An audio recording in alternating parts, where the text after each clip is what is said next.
Gurbanuly Berdimuhammedow 23 sentýabrda dünýäde koronavirus pandemiýasynyň täsirini döz gelmedik adamlaryň sanynyň 100 miňlerçe ýetmegine çuňur gynanjyny bildirdi. Ýöne bu gynanjyň Türkmenistanlylara degişli dünýä därligini aýtman ýene bir gerek ýurtda koronavirusyň ýaýramagyna garşy netijeli goraw çäreleriniň görülenligini gaýtalady. Pandemiýa döwründe gonumçylyklardaky täze madarlaryň sanynyň görülmedik derejede artanlygyny görkezýän maglumatlara garamazdan resmi Aşgabat ýurtda hiç bir koronavirus hadisasyny tasdiklamady. Yüz maskalaryny giymek zerurlygyny bolsa howadaky tolan derejesiniň artmagy bilen düşünürdige ençemegedek dünýä öz saglygy goraýyş tejribelerini paýlaşmak teklibi bilen ýüzlendi. Şeýle-de Türkmen prezidenti Bemganyň Baş Assambleýasynyň 75-nji ýübiley mejlisine gatnaşçylara eden video ýüzlenmesinde dünýäniň dürli künjoklaryny adam ömrü üçin rahmet çekýän saglyk işgärlerini minnetdarlyk bildirdi. Sığıp çıkan maglumatlara göre Türkmenistanyny ýokons keserlere garşy görüşýän saglyk işgärler hem fiýinçilaryň aýtmaklaryna göre iş şertleriniň yaramazlygy, döwlet öpçünçiliginiň pestligi, üstesine saglyk meselesine siýasatyň gödek goşulmagy netijesinde agyr ýagdaýlarda garly. Ýöne häkimetler beýle kiraýatlar wagtyny bolşýaly saglyk işgärleriniň arasyndaky koronavirus ýokuşmalary, ölüm hadisalary barada hem hiç bir maglumat çap etmeýär. Olaryň howsarlaryna gynanç bildirmeýär. Her hal COVID-19 garşysyna ýüderlik tutatmak, unaş we sadak bir bilen görüşmegi wagt eden Berdimuhammedow öz ýüzlenmesinde koronavirusyň serketsiz, ösen dünýäniň ähli ulgamlaryna ören yaramaz täsirini ýetirýän ähli umumy meçherdäki wehimdigini boýnalýar. Ýöne muňa garamazdan hökümet mejlislerine yglan edilen sanlara feretsen bu howp Türkmen ykdysadyetine beýle yaramaz täsir ýetirmedi we şu sebäpden işini ýitiren, kyn ýagdaýa düşen maşgallara döwlet kömegi hem berilmedi. İkinci tarapdan daşary ýurtlarda protest çärelerini gurnan Türkmen aktivistler tarapyndan hakyky ýagdaýlary ýaşyrmakda we dünýä jemgyýetçiliginiň howply keseriň ýaýramagynyň öňüni almak üçin edýän tagallalaryny gowşatmakda aýplanýan Türkmen lideri bu wekimi diňe jewislik we raýdaşlyk bilen ýeňip geçmegi, ondan has paýhasly, jogapkärlik we öňden görjülükli bolup üstün çykmagyň mümkinligini umyt bildirýär. Ma'lum bolşýar, Türkmenistan we Täjikistan Merkezi Aziýada hiç bir koronavirus hadisasyny tasdiklamadyk we köpçülik çärelerini çäklendirmedik. Iki ýurt boldugy duşanbe bütün dünýä saglyk guramasynyň missiýasyny kabul etmeginiň öňe sirasynda bu pozisiýasyndan çekildi. Emma Aşgabat halkara ekspertleriniň ýurda gelmegini gijikdirmek we soňalara öz resmi maglumatlaryny tasdiklatmak bilen şinni hem dünýäde koronavirus ýokuşmasy hasaba alınmadyk az sanly ýurtlaryň biri bolmagyna galýar. Ýogsa Berdimuhammedow bütün dünýä saglyk guramasynyň başlygynyň gaýtadan halkara saglyk күнәрmenleriniň has garaşly barlygy geçirmek we olaryň netijelerini öz barlyk hanalaryna barlamak baradaky teklibi bilen hem alalaşdy. Ýöne hakyky insan perwerligi görkezmek biziň iň beýik syýasy we ahlak borjumyzdyr diýse-de Berdimuhammedowyň bu barlygy haçan geçirjegi belli bolmagy galýar. Döwlet dostlarynyň ýüzlenmesinde koronavirusdan soň ykdysadyet, ekologiýa barada hem durulup geçildi. Onun sözlerine göre koronavirus pandemiýasy ähli umumy ykdysadyetiň barşyna we uğurlaryna epesli derecede yaramaz täsirini ýetirýär. Ol bu meseleniň bir çözgüdüni energiýanyň iyi berilmeginiň durnuklygy we ygtybarlygy ulgamyna görýär. Resmi Aşgabat bu pikirini pandemiýadan öň hem aýdýardy we fiýinçilaryň käbiriniň pikirçe newt bahalarynyň we energiýa bazalarynyň soňky ýagdaýlar bilen baglykda olyny öňki ähmiýetini hem ýitirýär we Türkmenistanyň guran we gurjak geçirjileri onuň diversifikasiýa edilmedik ykdysadyetine kömek etjegi meňdemeýär. Berdimuhammedow pandemiýa bilen baglykda araly halas etmegiň halkara gaznasynyň işi, bu sebäpde ýaşaýan adamlara iş ýüzünde anyk kömek we gollaw bermek zerurlygy barada hem durup geçdi. Emma yerli synçylar sebitdäki ekologiýa problemlarynyň hiç bir halkara gandasynyň kömegi bilen çözülmejekdigini, Sowet döwründen gelýän mejbur zähmet, suw we ýeri bisarpylyk praktikasyny besetmeligini öňe sürýärler. Türkmen prezidenti dünýäde harby syýasy garşylyklaryň barha ýaýwanlanmagyndan, halkara hukugyna beperwa garalmagyndan hem alada bildirýär. Onun pikirçe ähli ýurtlar BMG'nyň tertipnamasyndan gelip çykýan umumy ikrar edilen kadalary ilgiderli berza etmeli. Diňe şeýitmek bilen dünýä siýasatynyň dornuklygy we geljege bolan anamy saklap bolar. Dawalaryň ýüze çykmak tawakkallygyny azaldyk bolar diýip Berdim Hömmedow aýdýar. Türkmenistan halkara hukuk toparlar şolsanyny BMG'nyň adam hukuklary guramasy tarapyndan adam hukuklaryny we azatlyklaryny bozmakda, öz synalan halkara borçnamalaryny ýerine ýetirmelikde ilgiderli tankyd edilýär. Mary vilayetinde çilimiň bahasy ýene gymmatlady. Sewitde iň ardan çilimiň bir gutusy 140 manatdan we iň gymmat çilimiň bir gutusy 700 manatdan bahalanýar. Döwlet dukanlarynda çilim däneläp satylyp başlandy. Bu barada Adatlyk radiosynyň habarçysy Marydan habar berýär. Şu gün Maryda iň ardan çilimiň bir gutusy 140-160 manatdan we onuň dänesi bolsa 6 manatdan bahalanýar.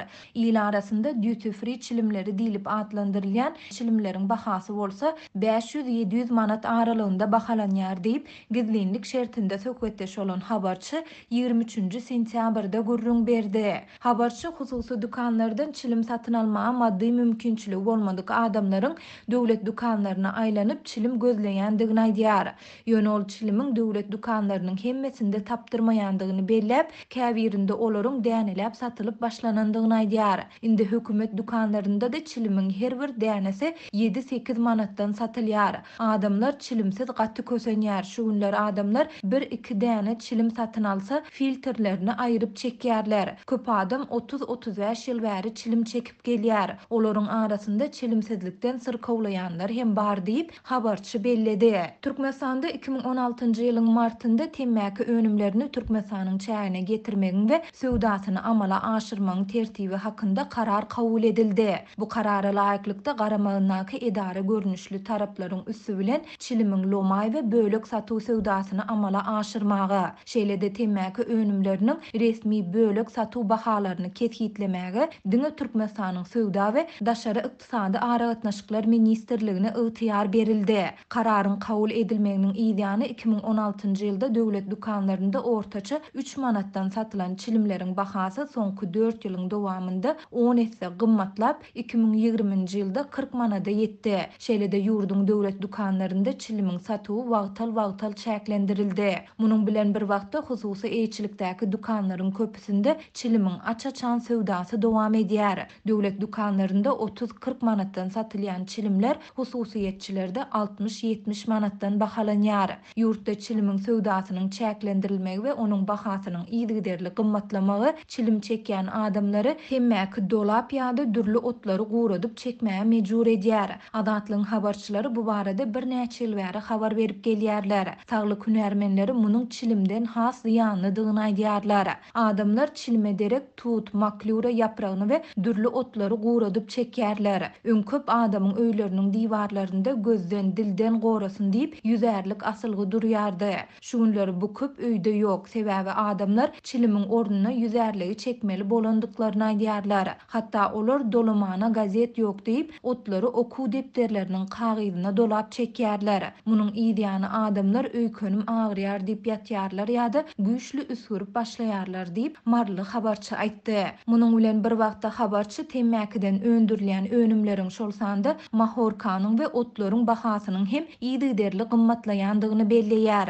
Adamlar mundan bir näçe aý öň bazarlarda mahorkanyň 1 kilogramynyň 50 manatdan satylandygyny aýdýarlar. Häzir onuň bahasy 400 manada yetdi. Ýöne onu hem tapıp bolmaýar diýip habarçy aýtdy. Maglumat üçin aýtsak 2020-nji ýylyň 1-nji ýanwaryndan başlap ýurtda iň pes aýlyk haky 870 manat möçöründe ketgitlenildi. Bu aralykda mardan gowşan maglumatlara görä Sebitdäki adyk ýagdaý hem barha yaramazlaşýar. Marda ir saat 8-de käte 9-da açylýan döwlet dukanlarynyň öňündäki nowatlar daňdan saat 4-de başlanýar. Bayramalyda bazar satyjylary häkimetlere garşylyk bildirip şäher bazaryny açdyrdylar. Bayramaly şäheriniň uly bazary ýüzlerçe adamyň eklenç çeşmesi, bazaryň çägine ýerleşýän aýakgaby ustahanalarynda, hususy naharhanalarda tekinçilik öýlerine galy bertede sowda tekçelerine ýüzlerçe adam gazanç edip hojalyk aýlaýar. Ýönen ha pandemiýanyň fonuny polisiýanyň şäher bazaryny ýapyk saklamagy ýerli ýaşaýjylary ýynjylyksız etdi. Satyjylar bazar administrasiýasyna we polisiýa garşylyk bildirip bazaryň ýapylmazlygyny gazandylar. Bu barada Azatlyk radiosynyň habarçysy 22-nji sentýabrda habar berdi. Onuň maglumatlaryna görä Mar welaýatynyň Bayramaly şäherine ýerleşýän uly bazar polisiýa tarapyndan ýapyk saklanýardy. 19-njy sentýabr güni bazar satyjylaryndan we alyjylardan ibarat 10 adamlyk topor bazaryň gapysyny polisiýa tarapyndan goýulan demirleri üýüşüp götürüp gyradyňlar. Azatlyk radiosynyň habarçysy wakany synlady. Bazar derwedesiniň öňünde jemgyýetçilik tertibine gödäwçilik edýän polisiýa işgärlerine garşylyk bildiren adamlar köpçülük bolup öz nägileliklerini beýan etdiler. Adamlar bir agızdan halis halky az öldürjek bolýarsyňyz. Inni bu bazar ýapan soň adamlar nireden eklenmeli diýip satyjylar gyýgyrşdy diýip habarçy aýtdy. Habarçy uly bazaryň ýüzlerçe adam üçin eklenç çeşmesi digini habar berdi. Bu bazarda diňe satyjylar da eleýsem bazaryň içindäki galtakçylarym işläp öz şagalaryny günnäki azabyna ekläp saklaýarlar. Olardan daşary köwüş dükýänçiler bazar alyjylaryna niýetlenen hususy naharhanalar we tekinçilik öýleri bar diýip habarçy aýtdy. Türkmenistanda iýul aýynyň ahyrlaryndan başlap karantin çäreleriniň çägine bazarlar, sowda we din çalyş merkezleri ýapylyp başlandy. Ýurt boýunça girdilen çäklendirmeler Bayramalynyň uly bazaryny hem ýapdyrdy. Agzalan ýerlerde ýüzlerçe adam işleýär we olar günnelik gazançlary bilen öz hojalyklaryny ekleýär diýip habarçy belledi. Bazaryň ýapyk saklanmagyndan ýynjylyksız bolan satyjylar 19-njy sentýabrda häkimetlere nägilelik beýan etdi. Olaryň nägileligini häkimetler kanagatlandyrdy. Bazar köp adamyň eklenç çeşmesi bolanyny sebäpli satyjylar bazar administrasiýasyna we polisiýa garşylyk bildirip bazaryň ýapylmazlygyny gazandylar diýip habarçy aýtdy. Ýöne onuň maglumatlaryna görä welaýatyň çägine beýleki merkezi bazarlar henizem ýapyklygyna galýar. Bir näçe hojalyk bazarlar ýapylanan bäri işsiz galdy diýip habarçy aýtdy.